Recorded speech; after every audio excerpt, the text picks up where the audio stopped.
할렐루야. 네, 이 새벽에 나오신 여러분들 환영하고 축복합니다. 이번 명절도 주님과 동행하는 축복과 은혜의 시간들 되길 바랍니다. 한 가지 먼저 광고드릴 것은 내일 새벽은 새벽 기도는 설교를 하지 않으려고 합니다. 그래서 여러분들 그냥 자유롭게 나오셔서 음악도 틀어져 있고 불도 켜져 있으니까 자유롭게 기도하시고 그렇게 하시면 좋겠습니다. 네. 자, 우리 소재는 구약의 5대 제사 중에 두 번째 제사입니다. 구약의 5대 제사는 우리가 어제 번제를 살펴봤죠. 두 번째가 소제, 세 번째가 화목제, 네 번째가 속죄제, 그리고 마지막이 속건제라고 말씀을 드렸습니다. 이 소제의 가장 큰 특징은 다른 제사와 비교해서 가장 큰 특징이 뭐라고 말할 수 있을까요? 이 소제는 다른 것은 다 짐승의 가축을 드리지만 소제는 곡식 가루를 드리는 거죠. 고운 가루를. 그것이 가장 큰 차이고, 또 하나의 큰 차이가 있다면 소제에는 피가 있어요, 없어요? 피가 없어요. 곡식 가루에는 피가 없어요. 그래서 이것은 정말 다른 것과는 전혀 다른 그런 제사라고 여러분이 생각하시면 됩니다. 곡물을 아주 곱게 갈아서 고운 가루를 하나님 앞에 올려드리는 것입니다. 그래서 번제는 인간의 온전한 헌신을 태워드리니까 헌신을 상징해. 인간의 헌신 하나님께. 그리고 예수 그리스도의 온전한 대속정 희생의 제물이 됨을 예표하죠. 예수님이 이 땅에 오셔서 피 흘리시고 불에 태워지는 것처럼 자신의 몸을 들여서 헌신하셔서 우리를 위해 희생하신 것을 의미한다면, 소제는 하나님을 향한 인간의 감사가 거기에 하나의 의미로 드러납니다. 그리고 예수 그리스도의 순결한 생애, 마치 고운 가루처럼 예수님의 순결하고 온유한 생애를 우리에게 보여주는 것이 이 소제라고 할 수 있습니다. 어찌 보면 이 소제는 오늘 우리가 이제 지키는 이 한가위 추수감사라 그럴까, 추석이라고 부르죠. 어찌 보면 이 시기라는 건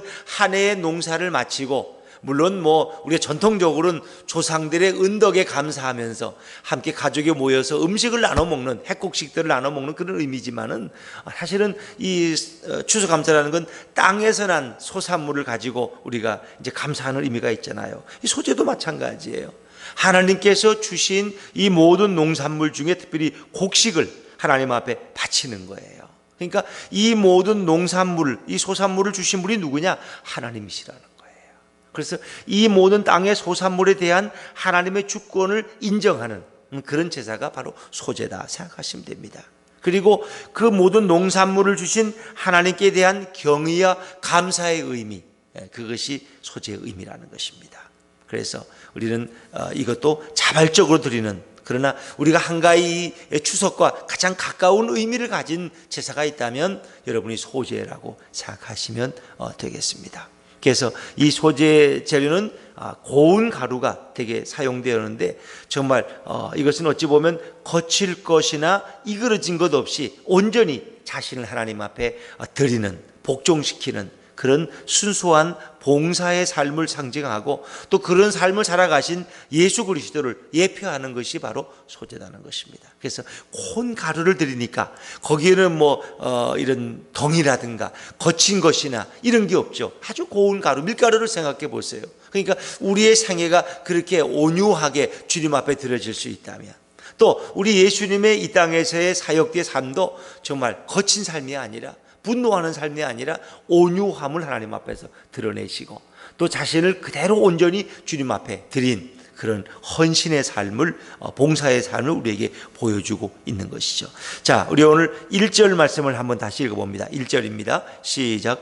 누구든지 소제의 예물을 여호와께 드리려거든 고운 가루로 예물을 삼아 그 위에 기름을 붓고 또 그 위에 유향을 놓아 그랬습니다. 고운 가루만 드리는 게 아니에요. 거기에 기름을 섞어요. 기름. 이 기름이라는 것은 어떤 의미를 가지고 있습니까? 성령의 의미를 가지고 있죠. 성령. 그래서 예수 그리스도의 성령 충만한 생애를 우리는 더 상징할 수도 있습니다. 또 그 위에 유향을 놓아요. 예수님의 이 모든 사역은 그냥 된 것이 아닙니다. 예수님은 늘 새벽 미명에 한적한 곳에 가서 기도하셨고, 때를 얻어서 아침마다 저녁마다 겟세마네 동산에 가서 기도하셨습니다. 그분의 사역은 기도를 통해서 완성되어지는 것입니다. 그래서 예수님의 이런 기도의 사역을 상징하는 것이 바로 유향이다. 자신의 생애를 온전하고 순전하게 드리는데 거기에 성령의 기름 부으심이 있었고, 그리고 늘 기도로서 자신을 돌보신 예수님을 우리가 이 소재를 통해서 생각해 볼 수 있습니다. 성령의 도우심과 사역, 그것은 오늘 우리의 생애에도 마찬가지입니다. 성령의 도우심이 없이는 우리는 한 발자국도 앞으로 나아갈 수가 없는 것입니다. 또 우리는 너무나 부족하기 때문에 하나님 앞에 나와 기도하지 않으면 우리는 오늘 하루도 감당하기가 어려운 것입니다. 그래서 이런 기름을 붓고 유향을 놓는 이런 의미는 기도와 또 성령의 사역을 상징하고 있습니다. 자, 그런가 하면은 피는 없지만은 이것도 하나님 앞에 번제물처럼 태워서 그 연기와 냄새를 올려드리는 것은 다른 제사와 동일한 방법입니다. 자, 우리 2절 말씀을 읽어볼까요? 2절입니다. 시작. 아론의 자손 제사장들에게로 가져갈 것이요, 제사장은 그 고운 가루 한 움큼과 기름과 가져다가 기념물로 제단 위에서 불사를 지니 이는 화제라, 여호와께 향기로운 냄새니라. 아멘. 그래서 구약의 제사들은 다 대부분 제사의 방법으로 보면 화제라는 거예요. 왜? 불태워 드리니까. 불태우는 건 다 화제거든요. 그리고 이제 흔들어 드린다고 하면 거제나 요제라고 우리가 할 수 있겠죠. 또 거기다 포도주나 물을 부으면은 전제라고 할 수 있는데, 그것은 하나의 제사의 방법이 불태우는 방식이다. 그래서 소제도 변함없이 거기에 고운 가루에 기름과 유향을 섞어서 제단 위에서 불사른다는 거죠. 이것도 본제단 위에서 드려지는 방식은 똑같습니다. 그리고 그것은 여호와께 향기로운 냄새다. 향기로운 냄새다. 그래서 어떤 제사든지 거기에 하나님을 향한 감사와 정성이 있다면 하나님은 그 제사를 기쁘게 받으시는 거죠.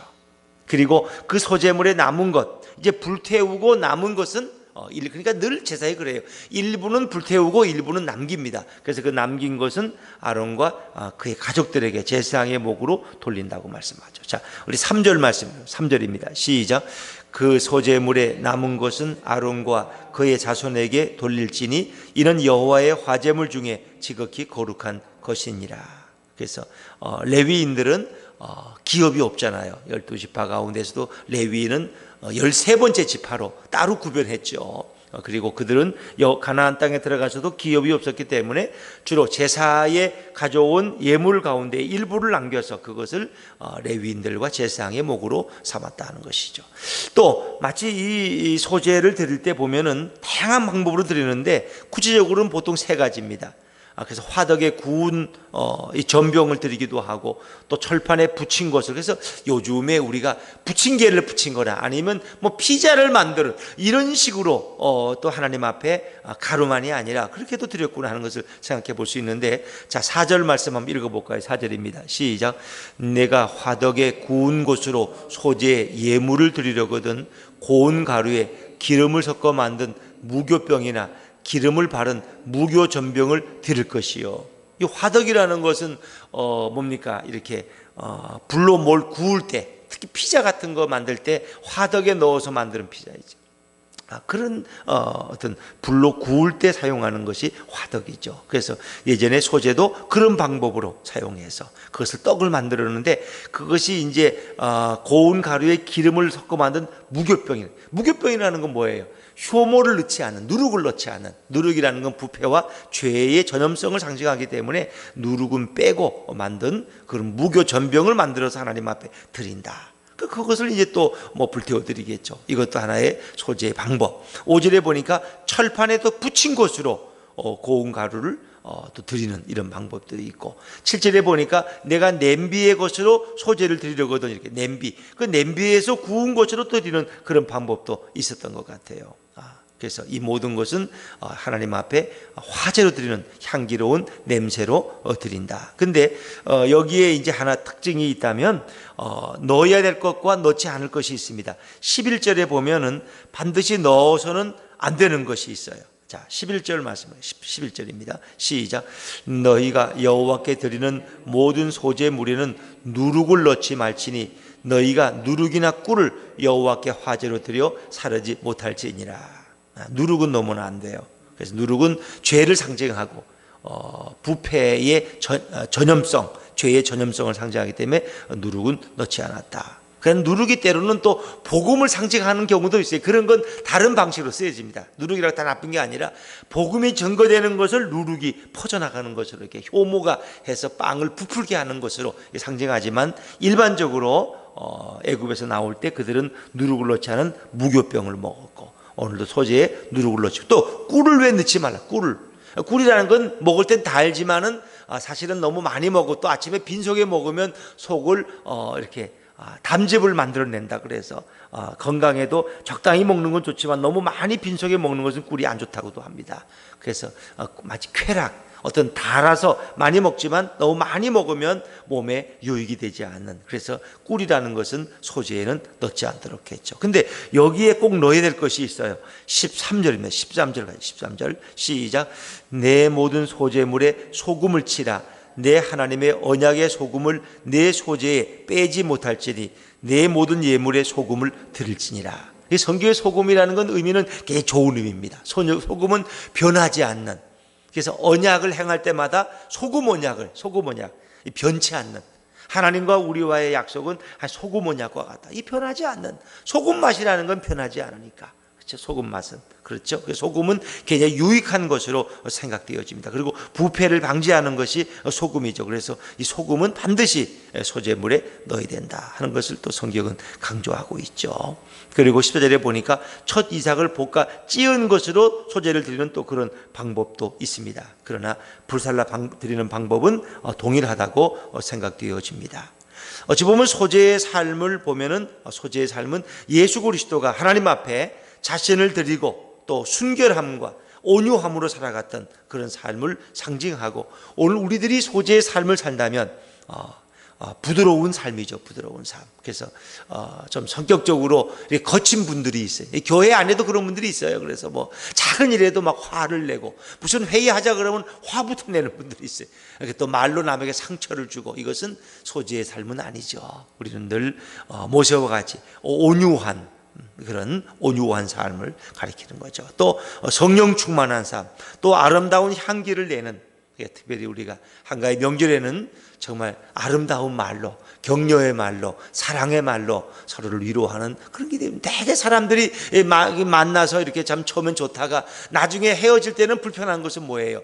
되게 말로 상처를 주게. 내가 이 말은 안 하려고 했는데, 그럼 하지 말아야지. 마지막까지 꼭 안 하려고 했는데 왜 그 말을 하는지 모르겠어. 내가 다 당신을 위해서 이 말은 해야 되겠다고, 그런 말은 하지 말라는 것입니다. 그런 말이 서로의 마음을 불편하게 만들고, 정말 기분 좋게 왔던, 선물 들고 왔던 이런 한가위 명절이 헤어질 때는 서로 상을 찡그리고 인사도 없이 떠나가는, 이것은 대개 100% 말 때문에 오는, 말 때문에. 우리의 입을 조심해야 되죠. 그래서 너희 입에 정말 뭡니까? 이런 파수꾼을 세우라는 것처럼 늘 우리 말을 성령 충만한 언어가 아니면 사용하지 말고, 아름다운 향기 나는 말이 아니면 사용하지 말아라.